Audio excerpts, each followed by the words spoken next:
Thank you very much, Carol, for the invitation to be here. It's really a pleasure to be speaking to a group that knows and loves this building very well. And I have actually several thank yous that I'd like to offer before I start talking about Ralph Walker and One Wall Street.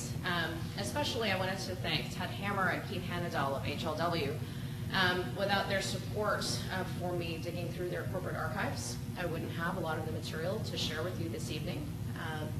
And being able to work with them across, well, really, because the first time I went to HLW's corporate archives was when I was working on Leopold Eidlitz, and I made a desperate phone call saying, I can't find any drawings by Leopold Eidlitz. Does your firm still have anything? And I spoke with Ronnie Heller there, who said, I have no idea if we do or not, but you're welcome to look.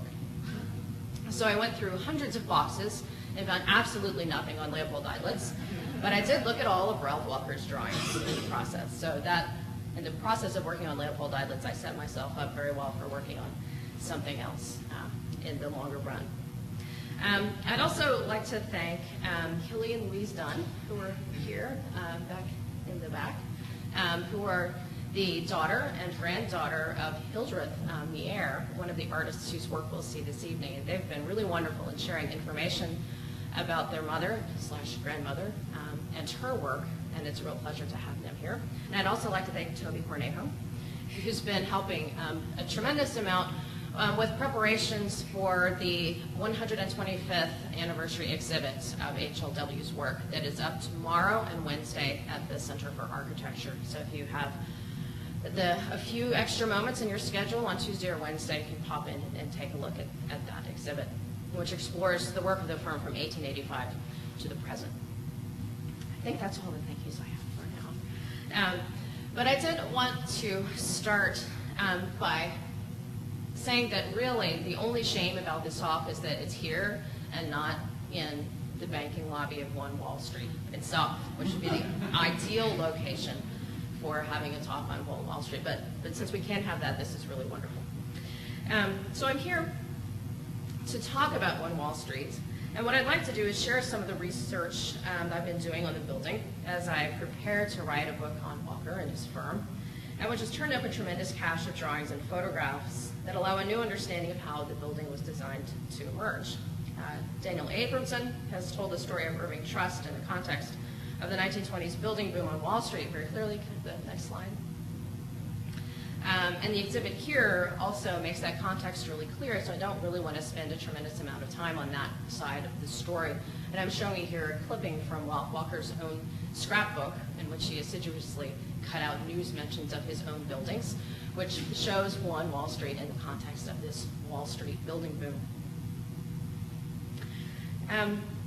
So what I'd like to focus on this evening is actually something a little bit different, which is the notion of craft rather than construction in the making of One Wall Street. And I use the word making intentionally here, emphasizing that craft rather than construction, because the building really represents a decade's worth of exploration on the part of the firm of the interconnection between architects, artists, craftsmen, and industry in the work of Voorhees, Mellon, and Walker. Can I have the next?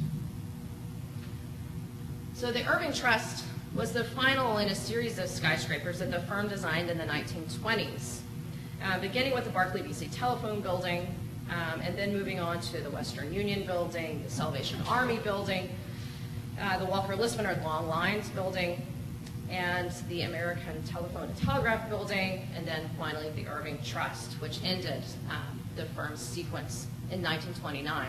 Can everyone hear me okay? Yes. Okay. Water would be great. Yes. I'm very dehydrated from my plane ride where I was sitting next to someone who was reading the Book of Revelations and drinking Diet Coke. And those two things together somehow makes me very sure what will happen for the rest of the day. So actually, I think what I'd like to do is start with at the end in a way. Thank you very much. With a criticism that Louis Munford made of the Irving Trust building, which we see here, which was that it was mere swank and unconvincing swank at that. Which is a great, great criticism. These comments surely refer to the public reception room. The next slide. which is also known as the Red Room. And I think you can get a sense of it here. This is the tour de force of the building, designed by Walker, his assistant Perry Coke Smith, and the gifted muralist Hildreth Mier. Deep red at its base and fading to light orange at the ceiling, the mosaic tile was stained with gold, reflecting the Gothic tracery of Trinity Church just across the street, visible through its windows. And the dismissal of such a dramatic and intentionally composed space as swank points directly to one of the problems with Walker's work of the 1920s, which was its larger reflection of corporate ideals in the Roaring Twenties. And I'd like to suggest this evening, though, that Walker, through his partnership with artists and craftsmen, was actually attempting to ameliorate the impacts of swank and excess, and to humanize the city and the corporation through the application of craft to technology. So Voorhees, Gmelin, and Walker was a consummate corporate firm. It identified strongly with the corporate identity of its clients, mirroring in its own structure the bureaucracy of management overlaid on the industriousness of its workers. Walker was always quick to acknowledge that architecture was a corporate endeavor in itself, and he viewed his own work as a designer as part of the rise of a capitalist America.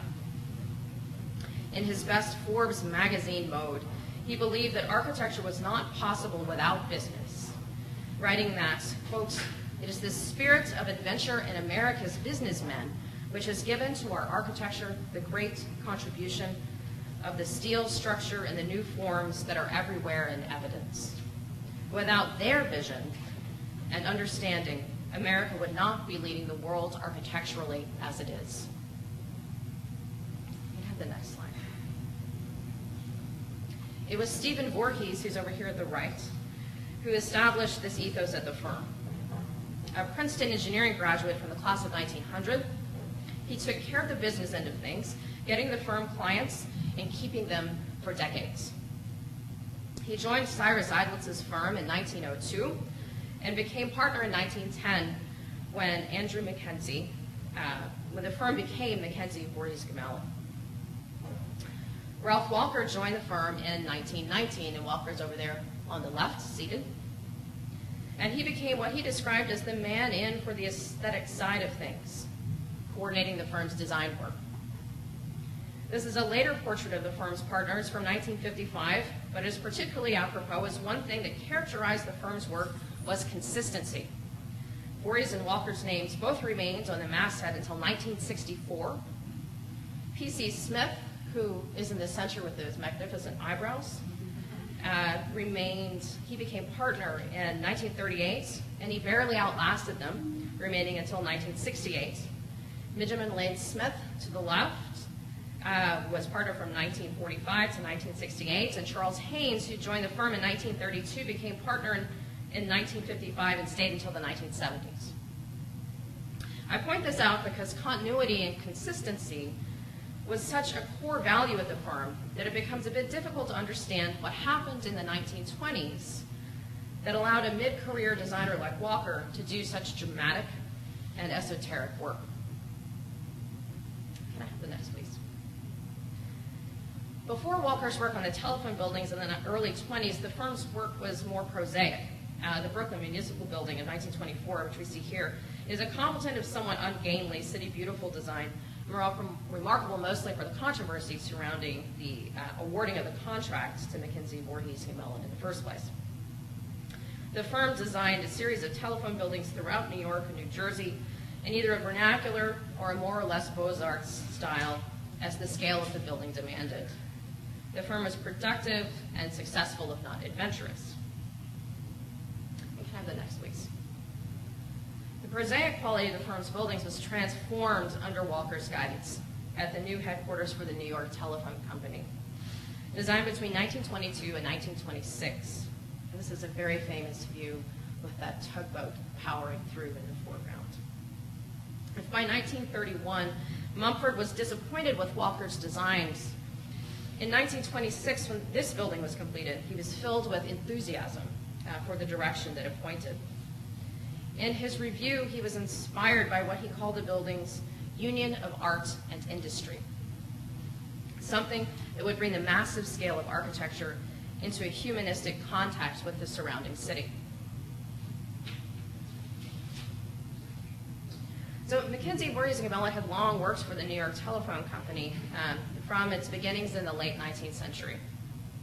They won this commission for the new consolidated headquarters in 1922 because they functioned as in-house architects for the New York and New Jersey telephone companies, designing every building in the city and state since 1885. Under the guidance of its president, Howard Ford Thurber, though, the New York Telephone Company went in an entirely new direction, building a consolidated exchange and eliminating the myriad small neighborhood offices throughout the city. The new headquarters was to be a landmark building and make the telephone company stand out in the city. The building had a complicated program combining switchboard equipment, miles of wiring, corporate offices, offices for women telephone operators and male linesmen, as well as cafeteria spaces and lounges that were gender segregated. The company gradually accumulated the individual parcels of real estate needed, with the cumulative cost of the entire block running to nearly $1.4 million once all the transactions were complete in 1922. Have the next slide. Walker began his sketches for the building in 1922. And actually, can I have the next one? They show a clear concern for Thurber's desire for a frugal design that would nonetheless announce the telephone company's presence to a consumer public. In Walker's words, it was to be an example of modern commercial construction growing from practical necessities and limitations. The sketch on the left is the earliest, with only the most general outlines in place, clearly showing that the scheme from the beginning consisted of a focus on a singular tower rising out of a broad base. In this first sketch, though, the tower seems to be surrounded at its base by a series of mini towers, almost like a city of skyscrapers in miniature. As the sketches progressed, the scheme moved towards its final form, with an enormous parallelogram base that occupied the entire block and a single tower that emerged as an independent vertical element. The middle sketch explored a castellated cap, while the sketch at right, which was published in the New York Times in 1923, when construction was to begin, shows the absence of any embellishment at all, with squared off corners and an abrupt ending at the top floor. The next slide. This last study formed the basis for the final design, in which the mass of the building's 4 different faces was worked out carefully according to the strictures of the setback zoning laws. Rather than simply follow the formula for each facade, though, the architects worked out a system of giving and taking, which you see in the image here on the right, in which some parts of the building violated the strict interpretation of the setback and others pulled back too far. The result was a carefully controlled asymmetry, refined and tweaked according to Walker's understanding of proper visual proportional relationships of height to width. Can I have the next slide, please? With the mass in place, the team began working out the ornamental scheme. And I only want to show one drawing as I'm focused on Irving Trust this evening, but I chose this one because it's really fun.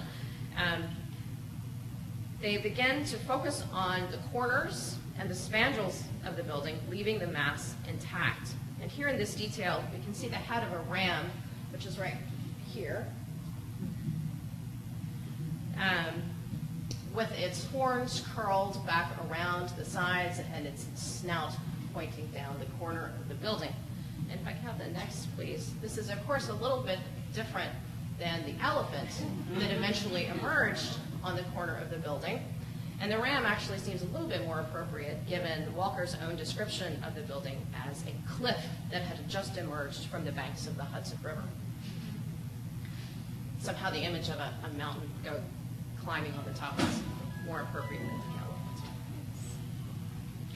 So this was the approach that Mumford so admired in his review of the building, noting that, quote, ornaments is usually conceived of as an enrichment of the structural elements. The designers in this case have treated it bravely as a contradiction Louis Sullivan used ornament in much the same fashion on his early skyscrapers, but not always so successfully. And although ornament, so conceived, has no effect in modifying the mass of the building, one may pardon it as an acknowledgement of the human impulses to which the structure as a whole is, in the nature of things, impervious. This connection with Sullivan is one that Walker cultivated, viewing himself as the inheritor of Sullivan's American tradition, much as Mumford outlined it in 1931 in the Brown decades. Walker did not, however, see himself as limited by this tradition, but as embarking on new territory. As Richard Bach, who is curator of industrial arts at the Metropolitan Museum of Art, intimated when he wrote to Walter Crease in 1946 that, describing Walker, he said, "While Walker seems to have an occasional Sullivan touch, he is thoroughly Walker."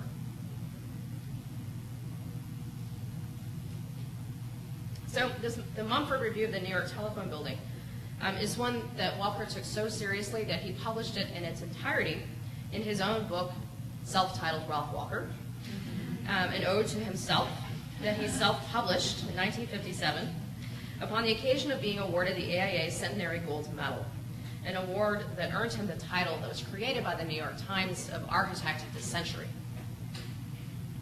Mumford's review contains the germs of a way of thinking that Walker would refine and reiterate through the 1920s and through to the 1960s. That germ centered on the idea of humanism, an imprecise and variable term that Walker and many others have used in various ways in different contexts. Walker seems to have been he drew both on Mumford's stance that humanism was a necessary counterpoint to the technological age, but also on the conservative intellectual positions of the new humanism, a movement that evolved in the 1920s to protect the canon of great works from corruption by rampant individualism. Humanism became Walker's justification for design, his weapon against what he saw as the growing technological determinism of the European modern movement. I have the next slide. In elaborating this idea, Walker wrote about design, stating that design is divided into two kinds. One kind is physical design, controlled by the necessities of the human body and its housing, and inspired by the desire to house it well and efficiently. The other kind is psychological, which design, to my mind, is very much more important. Whether we call it beauty or mental comfort, things must be designed to please and entertain the mind. Walker thus willingly pulled the building apart into two separate programs, one concerned with making the building function physically, and one concerned with making the building function spiritually. This mirrored the division of labor in his own firm as well, with Voorhees concerned with the practical program and Walker concerned with its aesthetic experience. Walker continued by declaring that the skyscraper was the ultimate expression of the modern city. And he wrote, quote, "The skyscraper is the only means of living in this age of the machine." As a building type in its infancy, he believed that the skyscraper created a nexus of two types of problems, practical problems and problems of beauty. It was the latter problem that particularly vexed him in terms of modernism and urbanism. Buildings had to do more than just give people places to live and work. They needed to engage their emotions and senses. And he wrote, "The vital part of architecture is not structure but shelter. It is not a mere juggling with cantilevers, steel or glass, stone or brick. It is not expressing them or the elevators or the sewer pipes, but vitally it is a place in which to be physically comfortable and mentally happy. For the attainment of the latter state, ornament may be as essential for the usages of happiness as the elevators are for the usages of transportation." So Walker saw architecture as composed of opposing economic, technological, and human forces, and it was his job as the aesthetic partner in his firm to ensure the resolution of those tensions in the skins and ornamentation of the building. Now, we've been looking here at the Salvation Army building, which popped up a little bit soon. But the tension between mass and ornament became a central hallmark of the 1920s buildings. The success of the New York Telephone Company building set up Voorhees, Gmelin, and Walker as architects of brick towers, enlivened with only the most economical ornament. Now, at the Salvation Army headquarters, you're looking at a Chester Price rendering on the left here, and a photograph from 1928 of the Salvation Army parading through the city. The Salvation Army headquarters on 14th Street, now unfortunately covered in a clumsy and disfiguring stucco that hides the expressionistic qualities of the brick and limestone facade. With an entrance at the middle of the block, rather than on its corner, Walker used a dramatic brick arch to mark the entrance to the building's auditorium. Lit from within, the portal glowed like a beacon, reinforcing the central stirring message of the Salvation Army's motto of blood and fire. Can I have that next? At the Western Union building, the use of brick was sculptural again, but far more complex. The brick appeared to fold like paper, framing entry portals. And unlike the New York Telephone building, the Western Union building had no applied ornament, the only ornament created by the patterns of brick in the building surfaces. And over here on the left, this is a rendering by Chester Price, who's the renderer of One Wall Street in the exhibition over here. The brick was woven together across the mass of the building, creating pattern and variety.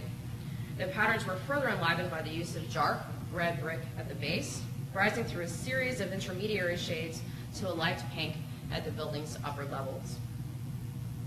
And the rendering at the left makes this transfer from a deep red at the base to a ruddy pink at the top, resemble a cliff in the sunset.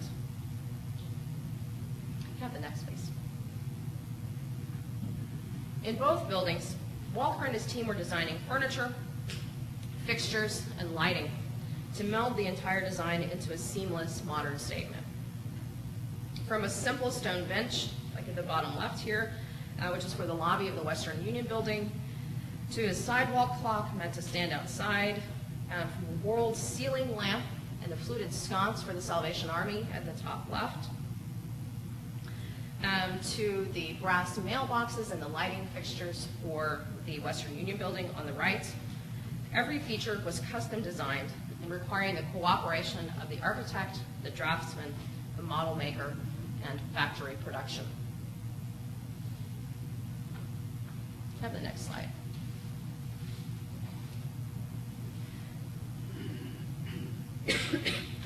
So part of the larger question about these designs is where the ideas came from. The parallel use of brick in Dutch and German Expressionism is an obvious connection, but I would suggest that Walker's sense of the expressionistic possibilities of the curtain wall came more directly from his association with Joseph Urban, a friend and lunching partner at the Architectural League. The next slide. Here we see a series of Joseph Urban's designs. His ideas suggest another crucial aspect of the use of humanism and psychology as justifiers for ornament in architecture. As a practitioner in the realms of stage design, interior design, and architecture, Urban dealt directly with the idea that physical settings would influence mood. His stage sets, as we see an example on the left for the Metropolitan Opera, were well known across the country, and the theatricality of Urban's designs, which featured dramatic contrasts in scale, fantastic architectural settings, and abstract patterns and colors were immensely popular. And as Mary Beth Betts has shown, Urban intentionally used color and light to produce certain emotional effects in an audience and to set the stage for action unfolding before them. And the next slide. Changes in Walker's ideas about the integration of industrial design and architectural design also took place with the backdrop of the 1925 exposition of decorative arts in Paris. Voorhees, Gmelin, and Walker's exploration of this integration is clearly connected with the larger cultural moment described as Art Deco. But looking specifically at how their office functioned and how American industrial arts were exhibited in the late 1920s provides a more nuanced picture of the relationship of the firm's production to the European decorative arts. The controversy surrounding American participation in the 1925 exposition centered around Richard Bach at the Metropolitan Museum of Art, curator of decorative arts. In the lead up to the exposition, Charles Richards had proposed a delegation to the fair.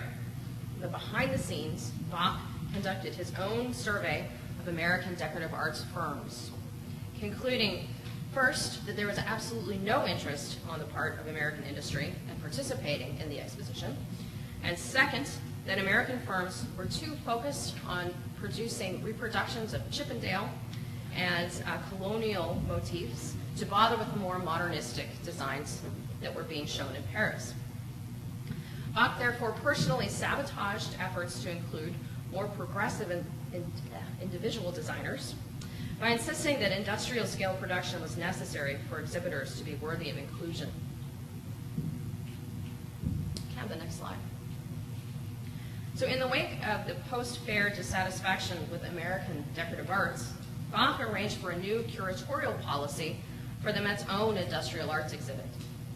Beginning in 1928, and the exhibit for 1928 is on the right here, he worked with architects as the organizers of the show, rather than designers within the industry. His perception was that architects, through their work in the 1920s, had led the way for the entire nation as the designers of modern furnishings. Bach's curatorial policy was always nationalistic, focused on American designers producing American goods in American factories. And the 1929 show was a blockbuster for the museum. It was expensive to produce, but brought in more visitors than any other show in the decade. Follow-up shows were therefore held throughout the 1930s. The exhibitors included Raymond Hood, Ralph Walker, Joseph Urban, Eli Jacques Kahn, a roster of the Lunch Club of the Architectural League of New York.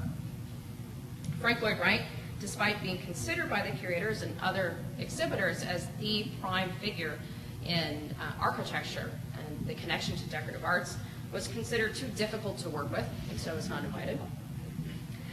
Later, Norman Bell Geddes was invited, but ultimately did not exhibit because he failed to follow the proper guidelines for the exhibit. So the core group remained largely the same. The intent was a reform of the American decorative arts industry and the education of the American consumer outside the more obviously commercial expositions like the Forward House show at Macy's, where Hood, Walker, and Urban also exhibited. And the visual documentation of these exhibits is poor, as you can see from these images here. But from the responses, it is clear what a radical break the architects brought to the show. From a display of generic Oriental carpets and reproduction antiques on the left, which was the 1925 show, there was a clear break to a display focused on clean lines and what was called a modern lifestyle. As the exhibits developed through the 1930s, they became an opportunity for architects to contribute to design in the public eye during the Great Depression. Have the next slide. This is the 1934 show. The exhibits allowed architects like Walker the opportunity to focus on design outside the realm of a specific architectural commission, to refine their sense of the connection between the designer and industrial production. Have the next. Yes, okay. And Walker's sketches of furniture from this period are somewhat awkward and amateurish, but they show clear affinity for the curvilinear wood designs of Scandinavian modernism. What these exhibits reinforced for Walker more than any imitation of European design, though, was the model of Art Deco production, in which the connection between art and industry led to a desire for a controlled aesthetic that unified the exterior and the interior of the building under a single aesthetic premise. At the Irving Trust, all of these pieces came together. Have the next, please. The firm won the commission in 1928 at the recommendation of Matthew Sloan, a member of the bank's board of directors, who is familiar with their work from the Brooklyn Edison Company. Like the Salvation Army headquarters, the Irving Trust was a departure from their usual work. It focused on technical buildings, telephone buildings, telecommunications buildings delivered economically, and an even further departure since the rule on economy was broken here as well. The Irving Trust had a larger budget and a keener eye for refined design that would match the prominence and prestige of the new address at 1 Wall Street. Voorhees worked with bank management and their real estate consultants to determine how best to utilize the site, calculating the maximum number of floors and the required square footage that was economically feasible. Can I have the next slide, please? The tower rose to 50 stories, with the basement and first 10 floors, as well as the top 4 floors, occupied by Irving Trust when the building opened. Once these practical considerations were in place, it fell to Walker's design team to create the effects. Rather than working in brick, Walker and his colleague, P.C. Smith, now had the chance to work with granite, a more expensive material that allowed expression of verticality in a way that the horizontal courses of brick had not. The motif here is the well-known metaphor of the curtain wall, in which the patterns on the surface of the building cascade downward like the folds of a textile drape. Around the openings, especially the entrance portals on the ground floor, the limestone is carved, the granite is carved to resemble curtains pulled back, revealing the entrance to a stage seen beyond. Can I have the next, please? Actually, no, why don't we go back one? Thank you. The curtain wall pattern was created through careful consideration of mass and fenestration. From the initial study, which proposed the building as a draped form, the team began to work with clay models to determine the appropriate rhythm of setbacks across the building's surface. And you can see the transformation of the building of syncopated setbacks on the left, a tower pulled all the way to the right and the center, and then the final design all the way on the right side here, which the tower has been pulled all the way out to the corner. Have the next one, please.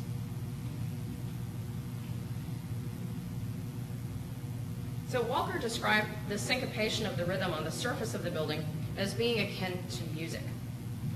And in these 2 studies, the rhythm of the windows, no, okay, my slides are out of order, I apologize. Can I go to the next one?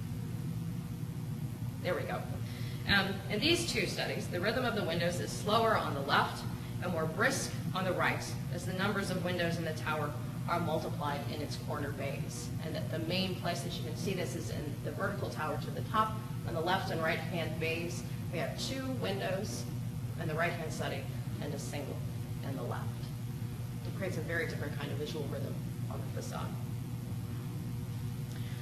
Walker was specifically against the glass curtain wall, believing that windows needed to fill only a certain proportion of the wall for the correct amount of illumination to enter to the offices beyond. Floors and ceiling windows flooded offices with too much light, too much harsh sunlight, and he cited Raymond Hood as his authority for this idea. Can I have the next slide, please? And here, what I have are 2 halves of a larger drawing. My camera couldn't quite capture the whole thing, so I brought in the pieces that I had for you to show the kind of window studies that Walker and his firm were doing to try to figure out the correct proportion of glass to masonry. They carefully examined contemporary buildings from the firm's own Brooklyn Edison building, which is over at the top left, as well as the Cheynham building and the Liggett building and 1 Wall Street down here at the bottom right. The proportion was thus determined by practical considerations, determined by comparative studies, as well as aesthetic considerations, determined by experimenting with various proportional and rhythmic schemes on the facades. Can I have the next, please? These examinations, though, were not purely formal. A careful consideration of mass, surface, and ornament served as an exploration of the humanistic dimension of architecture in an urban setting.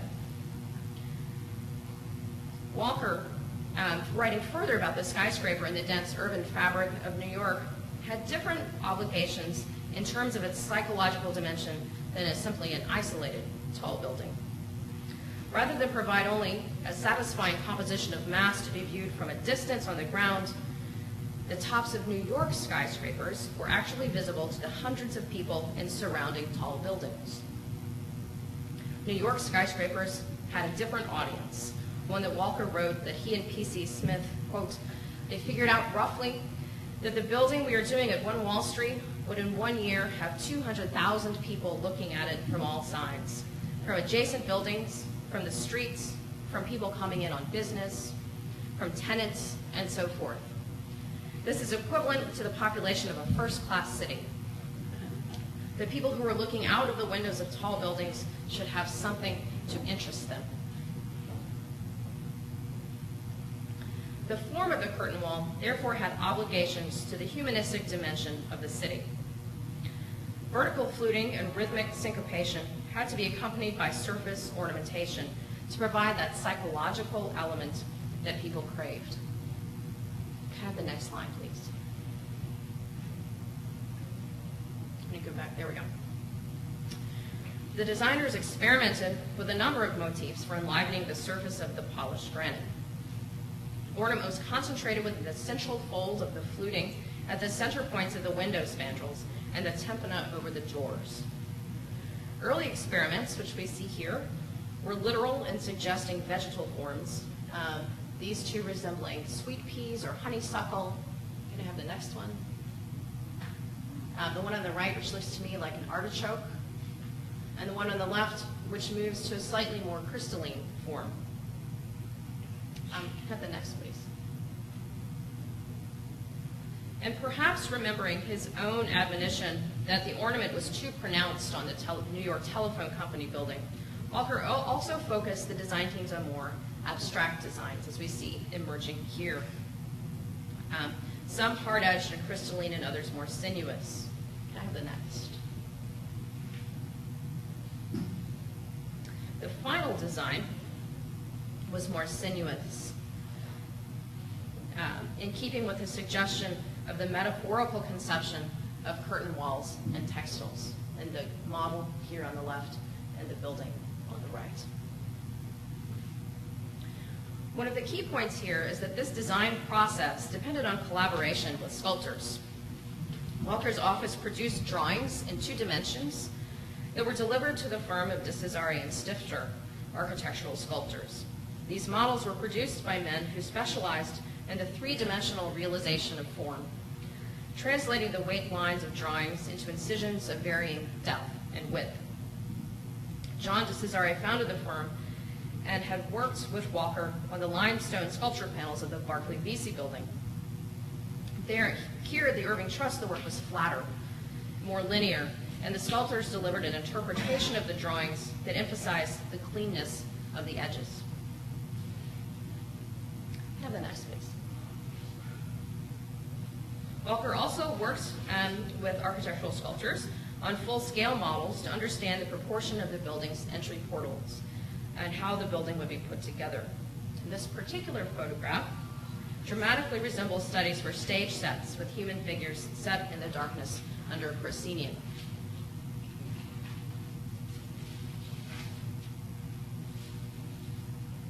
Can I have the next, please?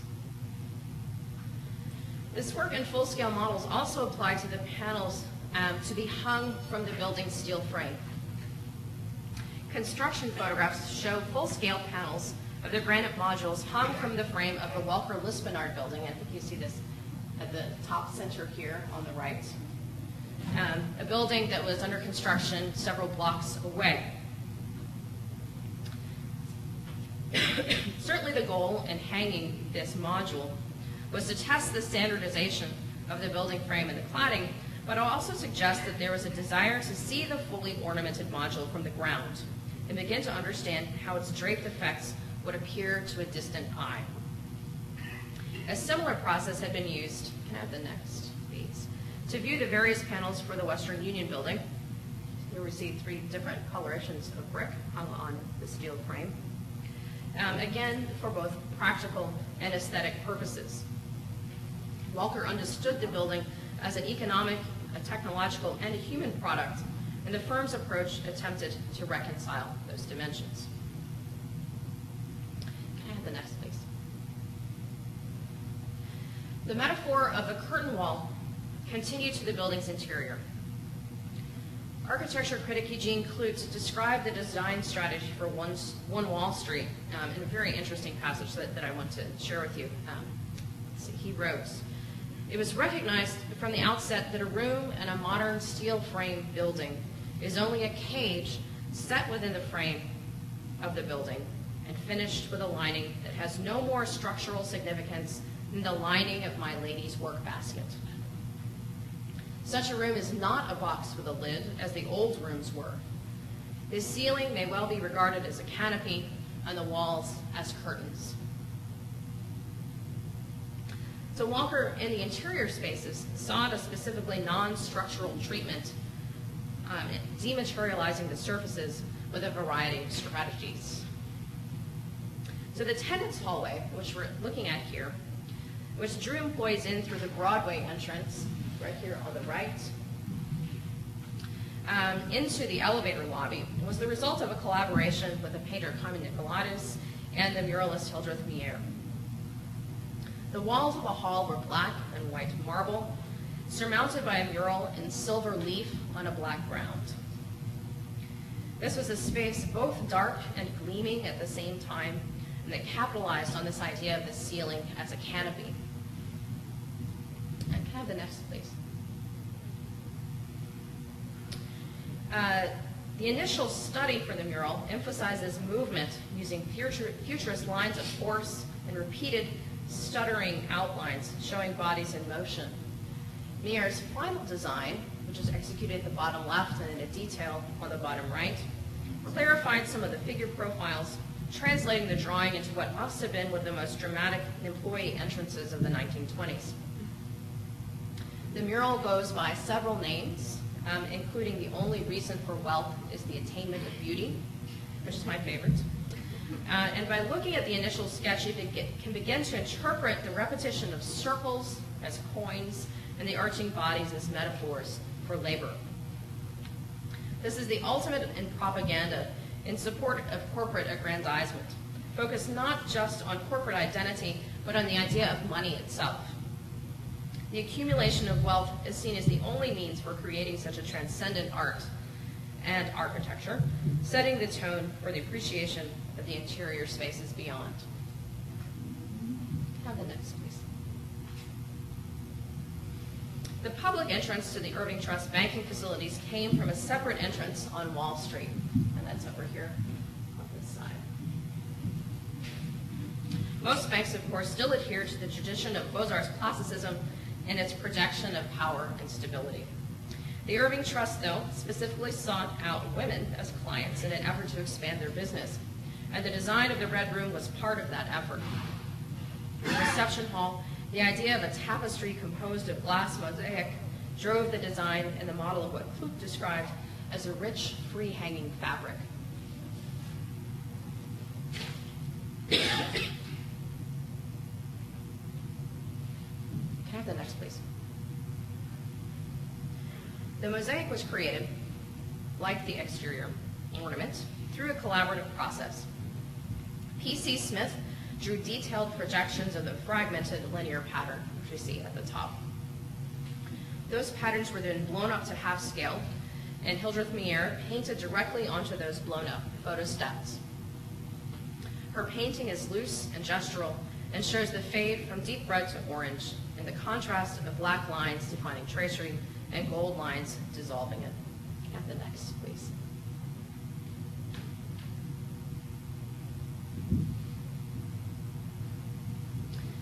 Her painted cartoons then went to the Ravenna mosaics for production of the fragmented tesserae that would come together to form the tapestry walls of the Red Room. Later, Walker would sing Mier's praises as an artist of consummate professionalism. He wrote that she could take any commission you give her and work it out without any help from you, which is the ultimate compliment from an architect. I also also want to mention that these details that I'm showing you from these painted cartoons, that the longest of the scrolls are actually 12 feet long, so that they're at half scale and just tremendously beautiful pieces of art on their own. Can I have the next slide, please? And the meeting of the marble columns with the ceiling of this mosaic room was also worked out through the sequence of models determining where the brass column capitals would lay on these faceted and irregular geometries. So this conception of interior space within the skyscraper as an individual stage to be set for various functions that they served was a deliberate collaborative strategy. Drawing on the increasing professionalization of interior design in America, Voorhees, Gmelin, and Walker officially established a Department of Interior Design within their firm in the late 1920s. The department's specific mission was to humanize the work of the architectural designer. Specializing in furniture groupings, room palettes, material textures, and lighting, the firm's interior designers became active participants in the longitudinal design process by ensuring that the building's interior surfaces were in harmony with its overall character. Have the next slide, please. The design of the Grand Lounge, the observation area on the top floor of the Irving Trust, and a space reserved only for its directors, is the capping off point of the Irving Trust. Voorhees, Gmelin, and Walker designed the wall covering in one of the most remarkable repeating patterns of what's called a war bonnet pattern that has now unfortunately been removed and replaced with what is a very tasteful buff linen. The ceiling was covered in proprietary material called kappa gold, which were composed of kappa shells from the Philippines, which gives it this lustrous quality.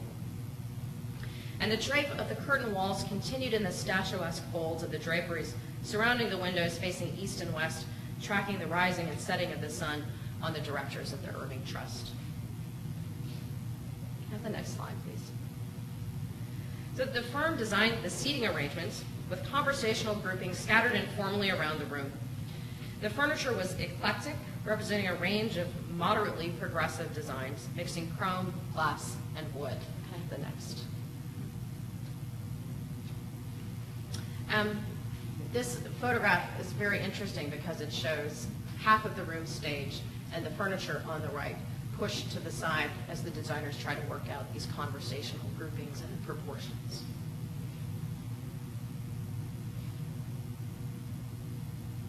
Can I have the next slide? Perhaps most remarkable, though, were the designs for the torchère lamps, which you see here on the left side. The blooms toward the opalescent ceiling, bursting forth in towers of light well above the heads of the room's occupants. This was a tour de force of the relationship between space, color, texture, and industrial design. Can I have the next slide, please? And here's the detail. The model that was produced from the firm's drawings, and then the final design, and this wonderful upshot that makes the torchère looks like it's bursting through the walls. And I think actually looking at this image, if we can go back here, I think it's probably fair to call this swank.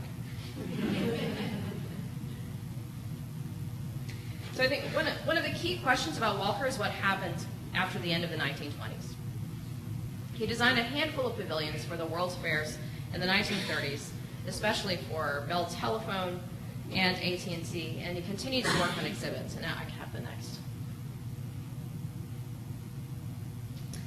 But when building began for Voorhees, Gmelin, and Walker, again by the late 1930s, with their project for Bell Labs in Murray Hill in New Jersey, which I'm showing you here, the scope of the firm's work changed again.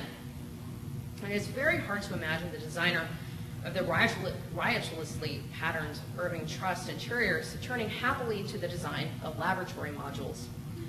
Some have suggested a loss of nerve on Walker's part, or an inability to deal with the rise of the international style. And certainly Walker's very public war of words with architects like Le Corbusier and Walter Gropius did not do him any favors. in the post-war architectural world, in which their ascendancy was not to be derailed. But Walker continued to concern himself with humanism. But in the post-war years, that humanism was focused on ideas about city planning, space, scale, materials, and contact with nature. Ornament nearly disappeared from the firm's work, just as it did from everyone else's. But it was more than the rise of the international style that changed this focus. It was the complete disruption of the interrelationship between architect, model maker, craftsman, and artist that affected Walker's ability to remain the aesthetic mind in his firm. Can I have the next slide, please? By 1931, Voorhees, Gmelin, and Walker, which you're seeing here in 1926 in a really wonderful group photo, was down to only 6 employees. And by 1945, the Cesare, the architectural sculpture firm, had closed without enough work to sustain either the sculptor or his employees. When the firm began designing again in the late 1930s and the 1940s, it was without this collaboration between art and industry. Walker's period of efflorescence in the 1920s depended on this connection with craftsmen and artists. And through the 1940s and 50s, he continued to work with his firm, but with his planners and engineers instead. Thank you very much.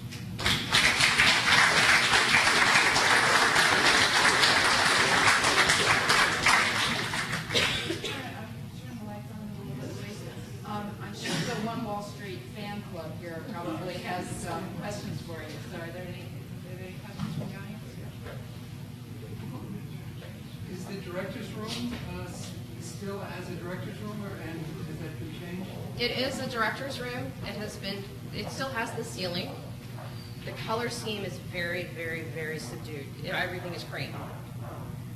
Everything is cream. It's very undramatic. I mean, the view through the windows is dramatic, and they still have very tall draperies because they have to, but it's very neutral.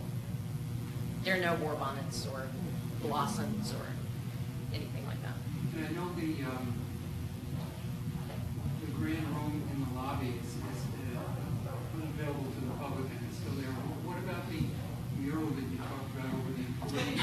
Well, I think a lot of people have been trying to figure out what has happened to that mural. You cannot see it, and there's some thinking that it might still be there. And I think the thing to do is really gather a group of people and go hold the ductwork down one day and just see if it's there. But it's covered now. You can see it if you go in that corridor. You cannot see it, and no one knows if it's still there. It's covered in Shiva. Almost every lobby that they put in a hung ceiling, the ceiling's still there. So I was going to ask you that very question, whether you'd actually pushed out a piece of it. And that's what I would love to, but I have my fingers crossed that it's still there but damaged, but restored.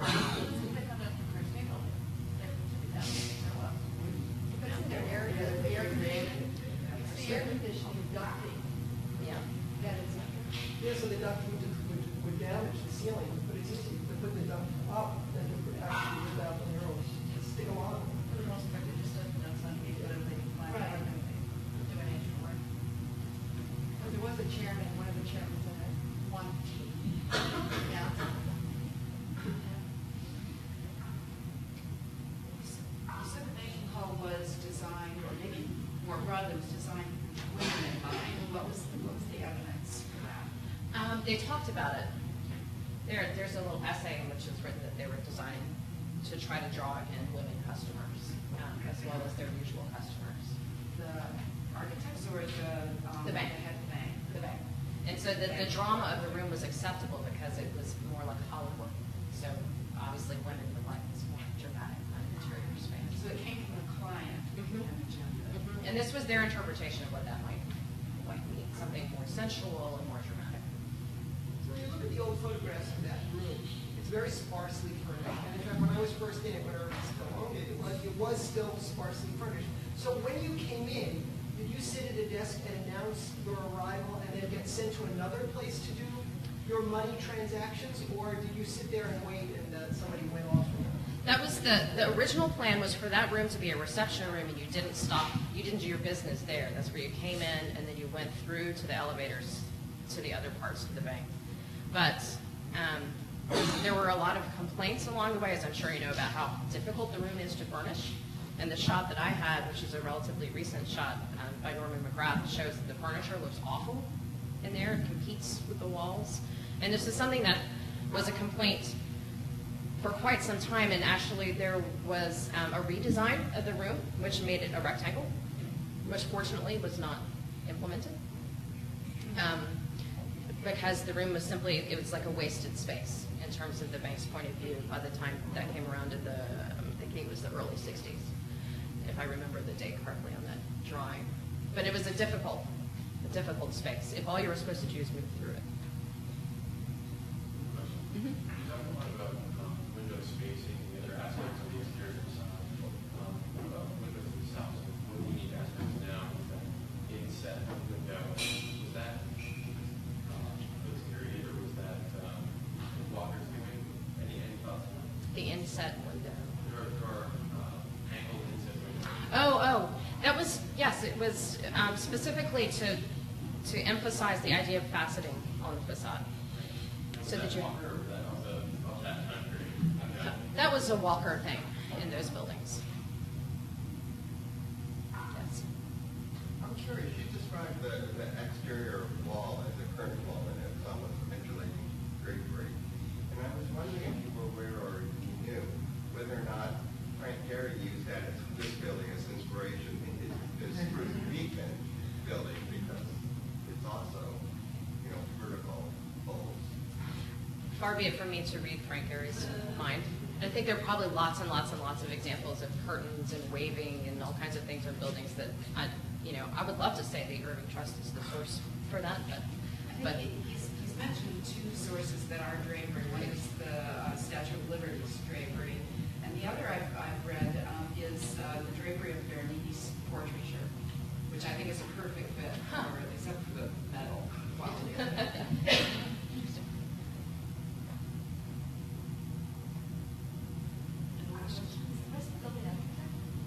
what's that? Right now? It is, yeah. Because it's up on the top part, there's the lounge, and then, well, I don't know about the floors right underneath it. I've never been on the floors directly underneath. I'm trying to remember where. I think it is all. I'm pretty sure it's full, but I've never been on. Even if they're on to Bryant Park. I thought that was the new HQ. Well, the building was always partly speculative office space, so it Right. continued to be rented for The commercial purposes. 35 floors in the middle were always someone else from the beginning. Is it 30? That's right, yeah. Are there corporate records for decisions about building or tenancy or anything like There that? are a few records left, but when Bank of New York bought Irving Trust, according to Chris McKay, who's the archivist, they threw everything away.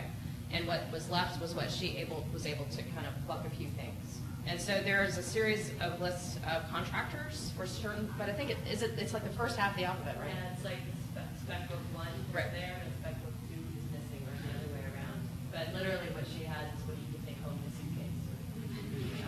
And she described that there had been sort of 7 full-time librarians in the space with all this stuff, and she was given a couple hours to take what she could. So there's not much left. So there's some, but not much. Yeah, there are a few I remember it being about this much. 2 linear feet. So one thing she does have, which is interesting, is they encouraged all of the people who did collaborate on the building to use the building in their advertisements for their own services, and then they requested that all those different service providers send copies of those advertisements. So they do have this big stack up from the electrical contractors and the stone people, and every single person who provided something to that building sent an advertisement back, because McKay does have that, which is sort of interesting. One of the best ones of those is from the journal whose title I love, Through the Ages, which is the journal of the marble industry, and it has this unbelievable catalog of every single kind of marble in every single part of the building. It's really entertaining. Just another question. The other 3 buildings that you mentioned, I wondered, are they owned by the original owners or? The New York Telephone Company is Verizon headquarters now, and they take wonderful care of their building. And I had the most wonderful tour there, probably the best building tour I will ever have. I was on the roof. I was in the CEO's office when he wasn't there. I mean, we were sneaking around all over the place. And they have the original furniture in the director's offices, all of them still. It is amazing. Big chunks of the building are really, really different, of course. All of the original cafeteria and lounge space was in the basement, and that's all completely gone. That building is in terrific condition, and is still being used as a telephone building. The equipment is, of course, totally different than the equipment from 1923, but it's filled with cellular equipment now. And their opinion of the building is that it's was engineered unbelievably well for their contemporary purposes, simply because the floors are reinforced, because of the weight of the equipment that the telephone company requires, and what cellular equipment is heavy. I mean, it's batteries, stacks of batteries, and they're really heavy, so the building continues to do exactly what it did. The Western Union building is not Western Union, but Where's that one? I'm not sure where that one is. it's on Hudson Street. Hudson? And it is not Western Union, but it also, because of its engineering, still functions as a kind of more of an internet hub. I think it has a lot of offices released to various internet concerns, and they all send information out through the infrastructure in the basement of the building. And the same is true for most telephone buildings. Even the really ugly ones from the 60s and the 70s, is that even when the spaces above are no longer used for telephones, obviously I've been reading way too much about telephone technology, but the basement maintains the connection back out, and the telephone company will keep that. But as the wires are removed from the building, they reuse the top for other purposes. Actually, they're actively selling a lot of their old buildings and turning the top parts into condos. Right. The 6th Avenue telephone building is now condos in the top, but it still has some switching stuff in the basement. 101 Willoughby, they come to that. Right. Right. Fifty Street or something. Yeah. So it's just that core. That they have to. Yeah. Yeah. Yeah. Very high ceilings, 60, 18 feet down. Yeah. They're really interesting. How about Salvation Army? Salvation Army is still Salvation Army, and it's in really terrible shape. They have just done terrible things. The auditorium has a few things left, but the rest of the building is completely changed. Was there ever a plan to make that building actually taller? Which one? Salvation. Oh, I don't know. Not that I know of, but that doesn't mean.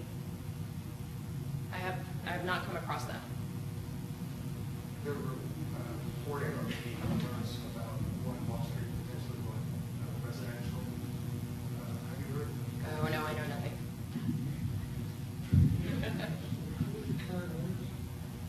Of One Wall Street?